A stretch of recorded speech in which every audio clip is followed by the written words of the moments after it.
सबसे पहले wish you very happy Diwali to you all. आप सभी को दीपावली की बहुत बहुत हार्दिक शुभकामनाएं। तो चलिए इस करंट अफेयर्स के रिवीजन वाले वीडियो में सबसे पहले हम पुराने महीने के करंट अफेयर्स का रिवीजन शुरू करते हैं करना। पहला प्रश्न आपसे पूछा जा रहा है, किसने अ बुके ऑफ फ्लावर्स नाम की बुक को लिखा है? तो आंसर होगा डॉक्टर कृष्णा सक्सेना ने, और इसे लॉन्च किया था रक्षा मंत्री राजनाथ सिंह जी ने। फिर है Russian grand prix 2020 formula 1 race को किसने जीता? तो आंसर होगा वोल्टेरी बोटास ने जीता था। वो फिनलैंड से हैं और मर्सिडीज के ड्राइवर हैं। फिर है विश्व रेबीज दिवस कब मनाया गया? तो आंसर होगा 28 सितंबर को। और 28 सितंबर को ही क्यों मनाते हैं? क्योंकि लुइस पास्चर की पुण्यतिथि होती है इस दिन। उन्होंने ही पहली रेबीज वैक्सीन विकसित की थी, और इसकी थीम भी है एंड रेबीज कोलैबोरेट वैक्सीनेट। फिर है किस राज्य ने ट्रांसजेंडर व्यक्तियों को भोजन किट प्रदान करने का निर्णय लिया था? आंसर होगा केरल सरकार ने। फिर है असम सरकार ने हवाई यात्रियों के लिए किस नाम से एक मोबाइल एप्लीकेशन बनाया? तो आंसर होगा विजिट आसाम, और इसका उद्देश्य था हवाई यात्रा के बीच सामाजिक दूरी को सुनिश्चित करना और जरूरी आवेदन पत्रों को भरने में उनका ज्यादा समय बर्बाद न हो, ये भी सुनिश्चित करना। फिर है माई ग्रैंडमा के लिए यूरोपियन लंग फाउंडेशन प्रतियोगिता किसने जीती? तो आंसर होगा देव प्रसाद रॉय ने। ये सिक्किम के आर्टिस्ट हैं और उनकी फेमस पेंटिंग है माई ग्रैंडमा, उसी के लिए उन्होंने ये प्रतियोगिता जीती, कंपटीशन जीता। फिर है बीसीसीआई ने किसे महिला चयन समिति का अध्यक्ष नियुक्त किया? नीतू डेविड को। बीसीसीआई इसके अध्यक्ष सौरव गांगुली हैं। फिर है पश्चिम बंगाल के नए मुख्य सचिव कौन बने? अल्पन बंदोपाध्याय। अच्छा, बंदोपाध्याय से आपको कुछ क्लिक करना चाहिए। एक हमने नाम पढ़ा था टी बंदोपाध्याय, इन्होंने एक बुक लिखी है अभी। चलो ये प्रश्न मेरा आपसे रहेगा, देखते हैं, टेस्ट करते हैं आप लोगों की नॉलेज कितना याद रहता है आपको। अभी टी बंदोपाध्याय ने जो बुक लिखी है उसका नाम आप बताओ कमेंट बॉक्स में। फिर अगला प्रश्न है the very extremely most naughty Asura tales for kids नाम की बुक को किसने लिखा? आनंद नीलकांतन ने लिखा है। फिर है किस आईआईटी ने मौशिक नाम से एक माइक्रो प्रोसेसर डेवलप किया था? तो आंसर होगा आईआईटी मद्रास ने। बढ़ते हैं आगे। फिर है ट्विटर ने किससे बोर्ड का नया अध्यक्ष बनाया था? तो आंसर होगा पैट्रिक पिचेट को। ट्विटर इसका हेडक्वार्टर कैलिफोर्निया यूएसए में है और इसके सीईओ हैं जैक डोरसी। फिर है स्टार्टअप ब्लिंक की स्टार्टअप इकोसिस्टम रैंकिंग 2020 में भारत की रैंक क्या रही? 23 रैंक रही भारत की। तो ये जो रैंकिंग है ये बताती है कि उद्योग शुरू करने में कौन सा देश कितना अच्छा है।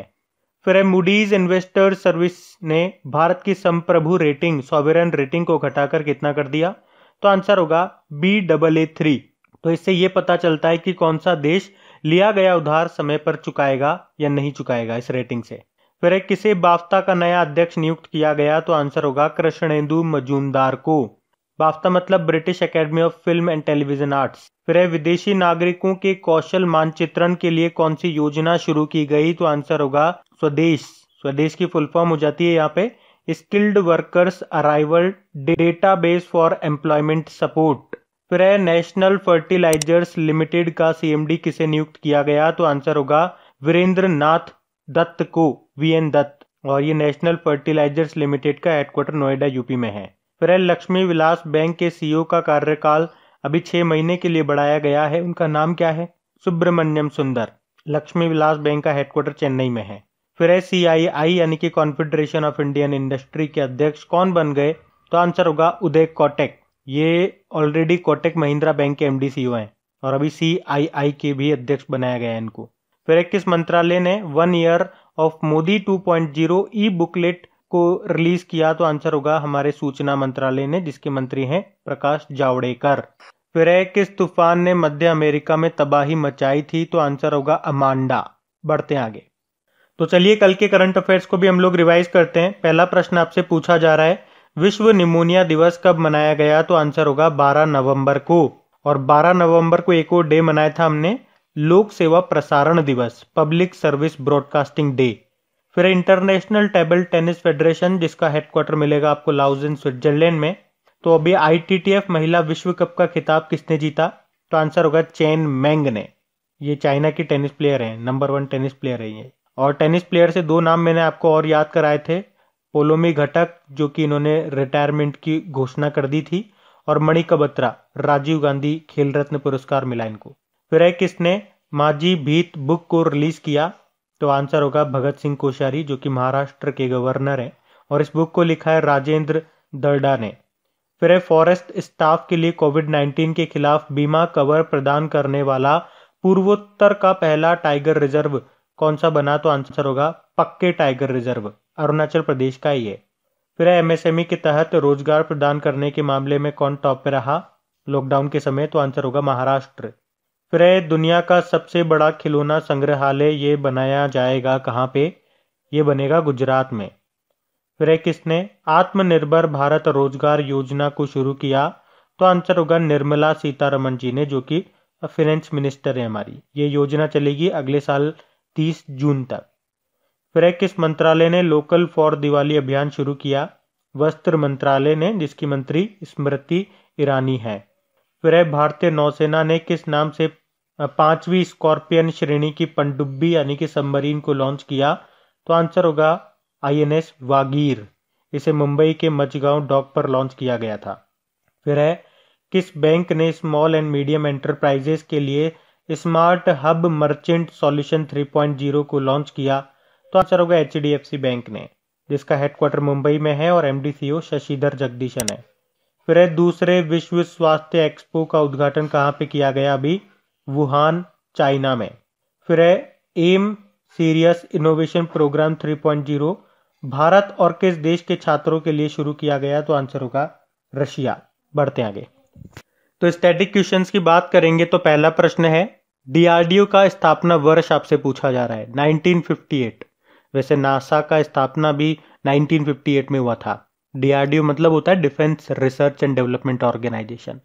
आपको याद होगा अभी इसके अध्यक्ष का कार्यकाल बढ़ा दिया गया था, क्या नाम है उनका, जी सतीश रेड्डी है। फिर है नेशनल बुक ट्रस्ट के अध्यक्ष कौन है, गोविंद प्रसाद शर्मा है। आपको याद होगा लॉकडाउन के समय ये नेशनल बुक ट्रस्ट काफ़ी न्यूज़ में था। एक तो hashtag stay home India with book अभियान इसने चलाया था, और एक कोरोना स्टडीज सीरीज भी लॉन्च की थी। फिर है एशियन डेवलपमेंट बैंक का हेडक्वार्टर कहाँ पर है, मनीला फिलीपींस में। इसके अध्यक्ष कौन है, मसात्सुको असाकावा, और वाइस प्रेसिडेंट कौन बन गए, अशोक लवासा। फिर है गुजरात के गवर्नर का नाम पूछ रहा है, आचार्य देवव्रत है।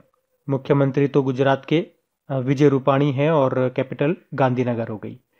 आरबीआई के पहले ब्रिटिश गवर्नर का नाम पूछ रहा है, ऑसबॉर्न स्मिथ है। और अगर पहले भारतीय गवर्नर का नाम पूछते तो सीडी देशमुख हो जाता। और वर्तमान में गवर्नर कौन है, शक्तिकांत दास हैं, जो कि 25वें नंबर के हैं।